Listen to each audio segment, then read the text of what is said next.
అందరికీ నమస్కారం, శుభోదయం. Welcome to money master. ఇవాళ 3 ఫిబ్రవరి ట్యూస్డే. ఇంటర్నేషనల్ మార్కెట్స్ పర్ఫార్మెన్స్ అలాగే మన మార్కెట్స్ మీద ఇంపాక్ట్ చూద్దాం. ఒక మదర్ ఆఫ్ ఆల్ డీల్స్ గత వారం జరిగిన తర్వాత ఇప్పుడు maybe the father of all deals ఏమో ఇది. సో ఒక మేజర్ డీల్ని మనం యుఎస్తో కుదుర్చుకున్నాం. చాలా కాలం పాటు నలిగిన ఈ వ్యవహారం ఎట్టకేలకు ఒక తుది అంకానికి చేరుకుంది. డొనాల్డ్ ట్రంప్ ప్రధానమంత్రి మోడీ గారితో భేటీ అయిన తర్వాత ఫోన్ సంభాషణలో ఆయనతో చర్చలు జరిపిన తర్వాత 18% టారిఫ్స్ను తగ్గిస్తూ ఒక కీలకమైన నిర్ణయాన్ని తీసుకున్నారు. దీనికి తోడు ఇది తక్షణం అమల్లోకి కూడా రాబోతోంది. India and US strike a trade deal and markets shrug off precious metals rout. ఒక మేజర్ మూవ్, ఒక మేజర్ బూస్ట్ మార్కెట్స్కి. గిఫ్ట్ నిఫ్టీ అనూహ్యమైన లాభాలతో ప్రస్తుతం అయితే కనిపిస్తుంది. సో ఇది ఇమీడియట్గా ఎంతవరకు బెనిఫిట్ అవుతుంది అంటే ఎంత ఇది ఓపెనింగ్ లాగా వస్తుంది, ఒక 3-4% మేర పెరుగుతుందా, కనీసం 2-2.5% మేర మార్కెట్స్ ఇనిషియల్గా అయితే ఒక బ్లిప్ తీసుకునే అవకాశం ఉంది. ఒక పోల్ వాల్ట్ అంటాం కదా, సో పైకి అలా విపరీతమైన జంప్ మార్కెట్స్ అయితే తీసుకునే అవకాశం ఉంది. ఇంతకాలం అయితే ష్రగ్గినెస్ ఉందో, ఇంతకాలం అయితే వీక్నెస్ ఉందో అవన్నిటినీ పక్కన పడేసి మార్కెట్స్ ఈ రోజు వరకు ఉత్సాహంగా పరుగులు తీస్తాయి.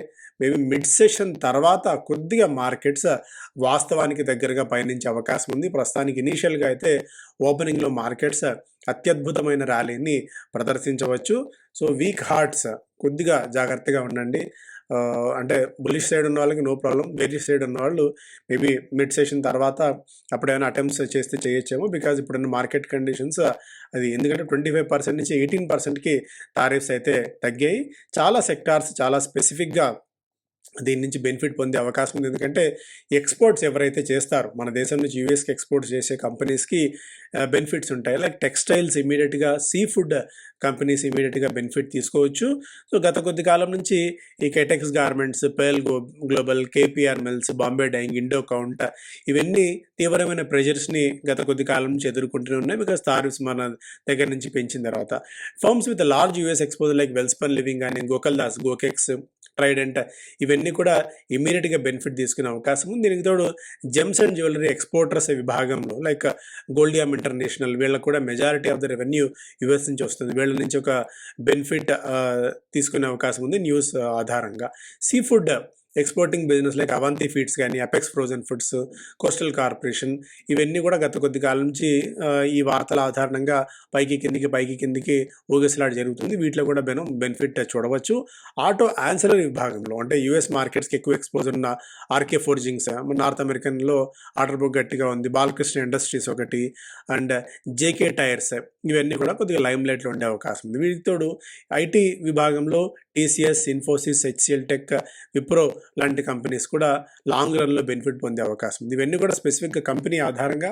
బట్ ఇదేంటంటే మార్కెట్స్లో ఈరోజు అక్రాస్ ది బోర్డ్ మార్కెట్స్లో ఓవరాల్గా ఒక బయింగ్ సపోర్ట్ ఉండే అవకాశం ఉంది. After speaking with PM Narendra Modi, US President Donald Trump dials down the tariff temperature on India to 18% while claiming New Delhi would nullify levy on American goods and stop buying Moscow oil. ఇది ఒక అన్నిటికంటే major cash.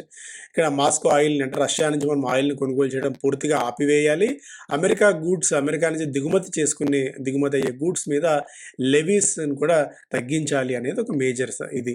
So ఇది ఆటోమేటిక్గా మనం discuss చేసిందే, చాలా కాలం నుంచి దీని మీద చర్చలు నడుస్తున్నాయి. కాబట్టి ఇండియా నుంచి ఎక్స్పోర్ట్ అయ్యే వాటిలో electrical machinery, natural or cultured pearls, pharma products, nuclear reactors, boilers, mineral fuels and oils ఇవి మేజర్గా మనం ఎగుమతి చేస్తుంటే, దిగుమతి చేసుకునే వాటిల్లో మినరల్ ఫ్యూయల్స్, సో ఇవన్నీ కూడా మనం దిగుమతి చేసుకునే విభాగాల పరంగా.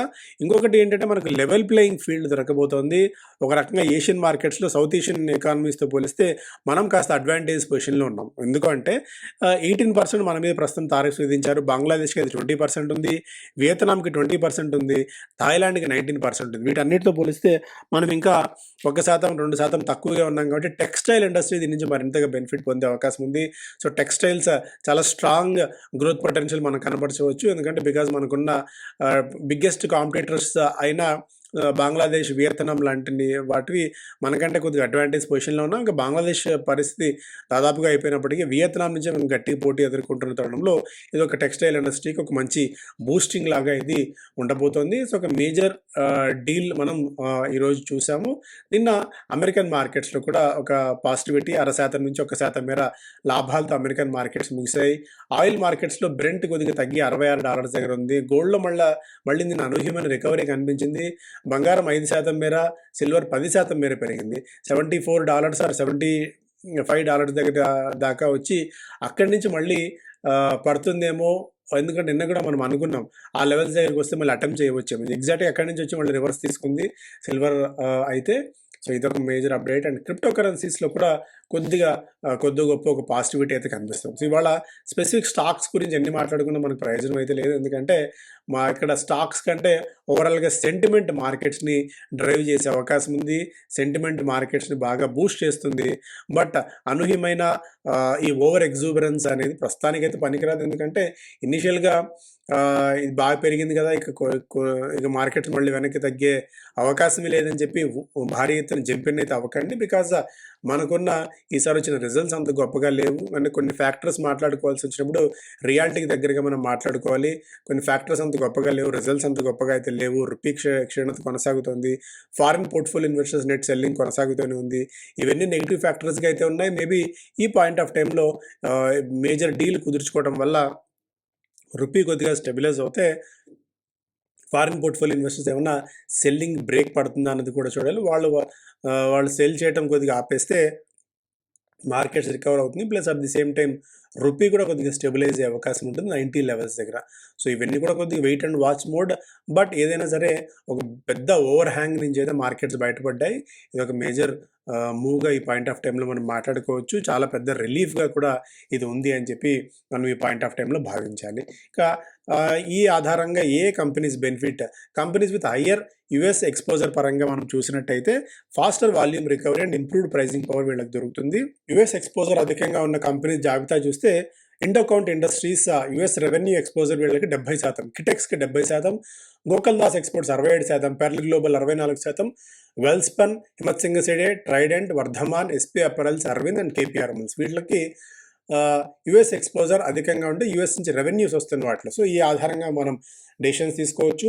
కెమికల్స్ పరంగా చైనా +1 స్ట్రాటజీ అయినప్పటికీ కూడా కీ బెనిఫిషరీస్ దీని నుంచి UPL, SRF, Jubilant Ingrevia, Aarti Industries, PI Industries, Atul, Navin Fluorine, Deepak Nitrite, Vinati Organics, Alkyl, Gujarat Fluoro ఇవన్నీ కూడా బెనిఫిట్ తీసుకోవచ్చు. అండ్ ఆటో కాంపనెంట్స్ విభాగంలో కూడా కాంపిటేటివ్నెస్ మరింతగా ఈ కంపెనీస్కి పెరిగే అవకాశం ఉంది. మేజర్గా Sona BLW, RK Forgings, Bharat Forge, Tata Motors, Samvardhana Motherson, Balkrishna, Sansera and Apollo Tyres benefit తీసుకునే ఛాన్సెస్ కూడా ఉన్నాయి. ఇటువైపు కన్జ్యూమర్, ఐటీ అన్ని విభాగాలు చూస్తే ఎల్టీ ఫుడ్స్ ఒకటి, టాటా కన్జ్యూమర్ ప్రోడక్ట్స్, కేఆర్బిఎల్ కూడా మనం బెనిఫిట్ తీసుకోవచ్చు.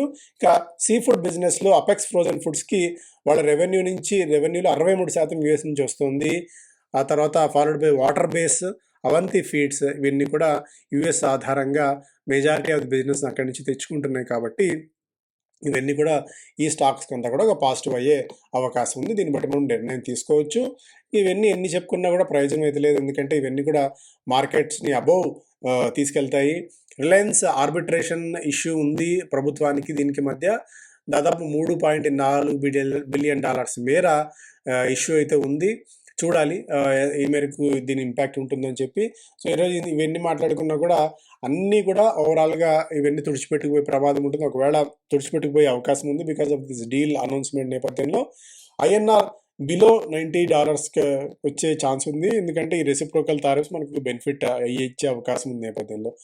ప్రయారిటీ గ్రోతే ప్రయారిటీ, డిమాండ్ పెరుగుతుంది అండ్ చాలా పేరెంట్స్ నుంచి పిల్లలు డబ్బులు కోల్పోతున్నారు ఈ ట్రేడింగ్లో అని చెప్పి అని తనకు కాల్స్ వచ్చాయి. అందువల్ల ఎస్టీటీ పెంచామని చెప్పుకుంటున్నప్పుడు కూడా సమర్థించుకుంటున్నప్పటికీ ఈ ఎస్టీటీ పెంపు వల్ల రీటైల్ ఇన్వెస్టర్స్ ఎంతమంది ఎఫ్ఎండ్కు దూరం అవుతారో, ట్రేడ్ చేయకుండా ఆపేస్తారనేదే ఆశ్చర్యకరమైన విషయం.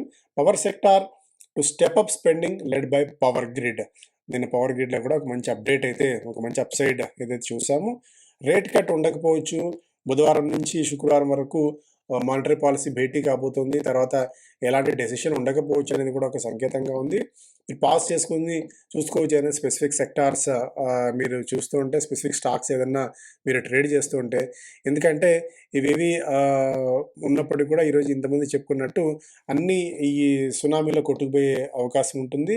బిజినెస్ స్టాండర్డ్ ఫస్ట్ పేజ్‌లో ఇవన్నీ అంశాలు, తర్వాత టెమాసిక్ ఎల్ఐసి, ఎన్ఎస్‌సి ఐపీఓలో వాటాలు తగ్గించుకోవడానికి ప్రయత్నాలు చేస్తున్నాయి.